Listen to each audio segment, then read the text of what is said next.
26 जनवरी 1950 को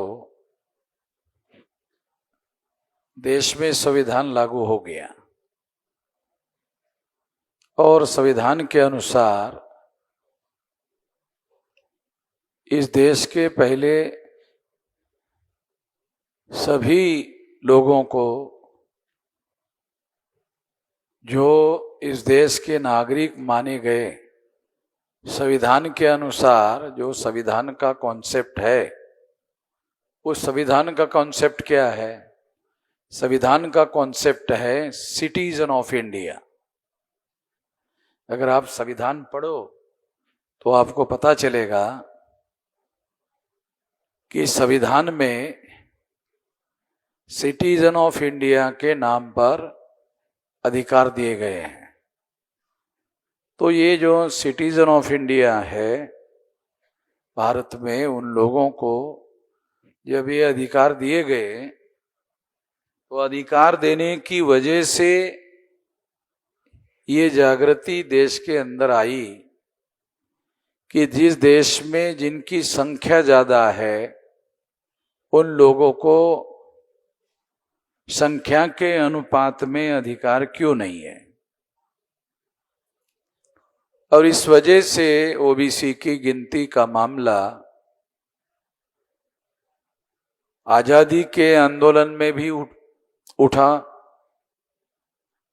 और आजादी के बाद जब संविधान लागू हुआ उसके बाद में ओबीसी का मुद्दा कांग्रेस के द्वारा दबाने की कोशिश हुई, क्योंकि जो ऊपर से कांग्रेस का राज था वो मूल रूप से ब्राह्मणों का राज था। क्योंकि 26 जनवरी 1950 के बाद में जो पहला चुनाव हुआ उसमें 60% टिकटें कांग्रेस ने ब्राह्मणों को दी और इस वजह से ब्राह्मणों का आजाद भारत में कब्जा हो गया। 60%, 3.5% ब्राह्मणों को 60% टिकटें दी। इसका विश्लेषण करने से एक अर्थ ये होता है कि 56.5% ब्राह्मणों ने अधिकारों पर अतिक्रमण किया।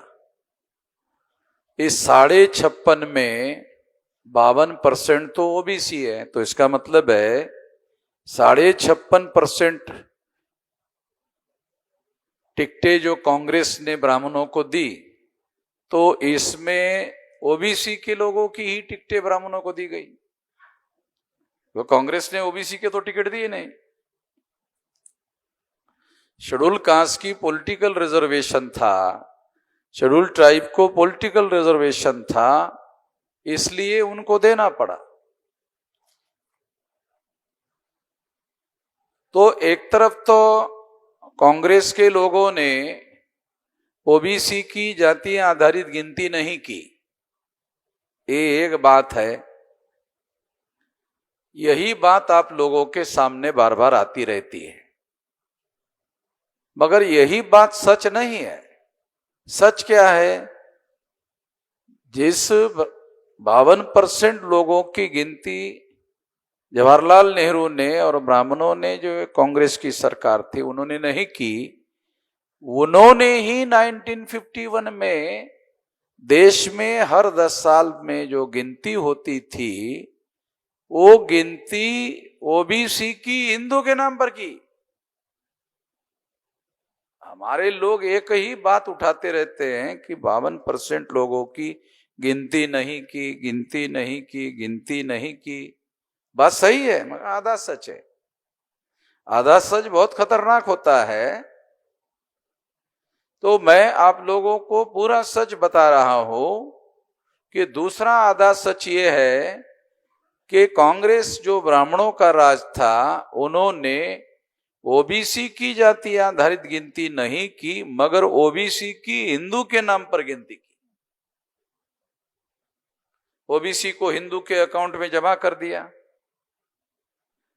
अगर हिंदू को हिंदू धर्म माना जाए तो हिंदू धर्म का ठेकेदार ब्राह्मण है, तो ब्राह्मण के अकाउंट में 60% ब्राह्मण ओबीसी के लोग, 52% लोगों के जो वोट है वो ब्राह्मण के अकाउंट में जमा कर दिए गए, ओबीसी का जीरो हो गया। ये काम कांग्रेस के लोग चुपचाप करते थे, इसलिए पता नहीं चलता था। बीजेपी के लोग खुल्लम खुल्ला कर रहे हैं।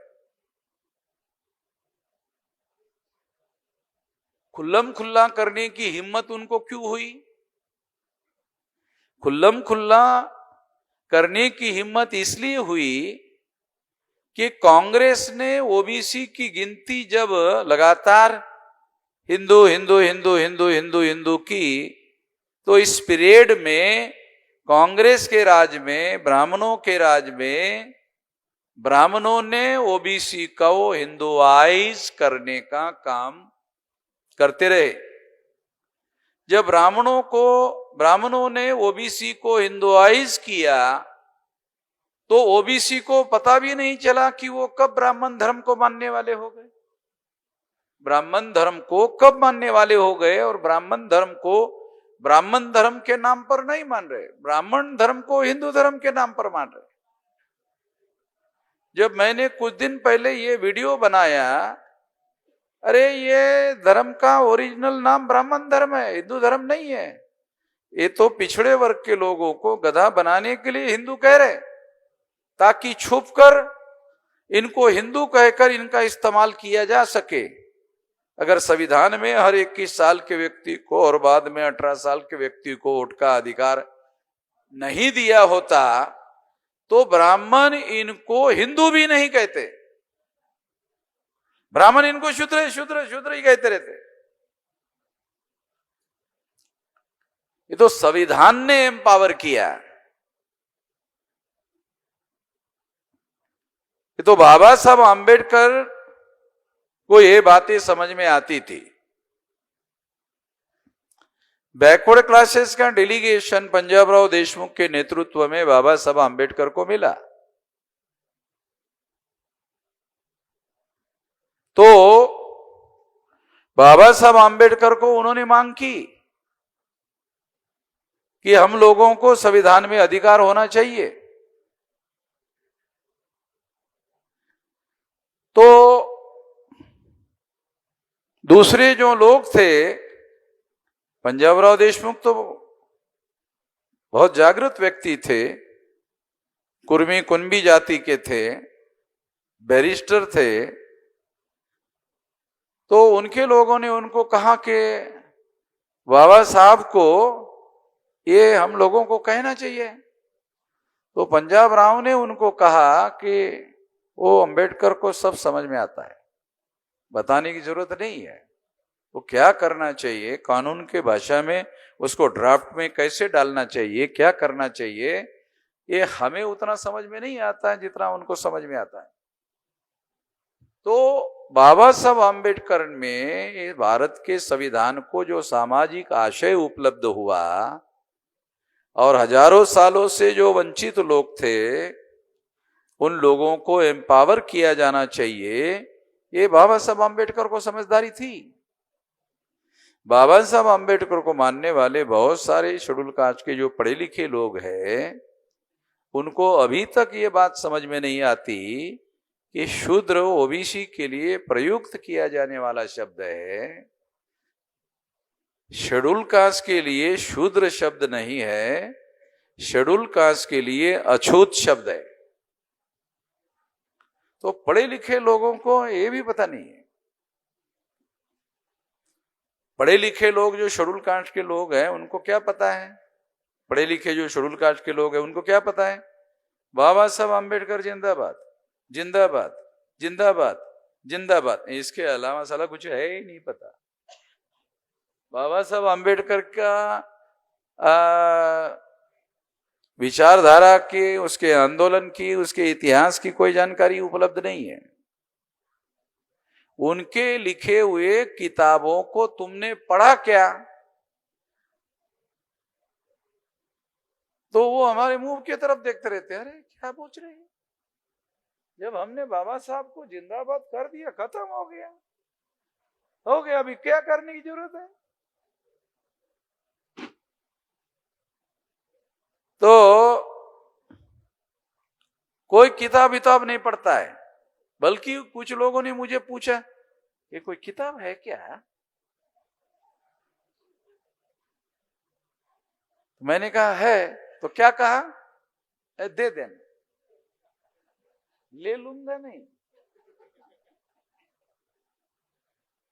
तो जो आदमी को मुफ्त में किताब मिलता है वो पढ़ता नहीं, गल में रखता है। 1 महीने के बाद पूछो पढ़ लिया क्या? नहीं, अभी समय नहीं मिला, ऐसे ही पड़ा रहता है। तो जो पढ़े लिखे लोग हैं वो हम लोगों को बोलते हैं वामसेफ वाले लोग जो है अम्बेडकरवादी नहीं है। वामसेफ वाले लोग अम्बेडकरवादी नहीं है। क्यों? वो ज्यादा जिंदाबाद नहीं बोलते। वो ज्यादा जिंदाबाद नहीं बोलते। तो जिंदाबाद ना बोलने वाले लोग अम्बेडकरवादी नहीं है। हम तो एक बार भी नहीं बोलते।